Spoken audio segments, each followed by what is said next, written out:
In just a few hours, Houston City Council will vote on whether or not they will move forward with a voluntary relocation plan. This is for dozens of families who live near a cancer cluster in 5th Ward. Our Stephanie Whitfield is covering this story for us live from City Hall this morning.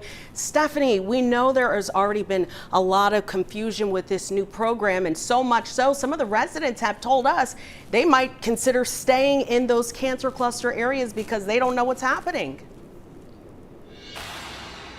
Yeah, that's right. There have been several community meetings to explain this plan to residents. So far, there are about 40 families that are eligible, but only 9 have opted into it, according to Houston City Council members. Now, these families live near a railroad on Liberty Road, where a known contaminant called creosote was used until the mid-1980s. A study done by the state found higher rates of respiratory cancers in the area. That includes elevated rates of esophagus, larynx, and lung cancers.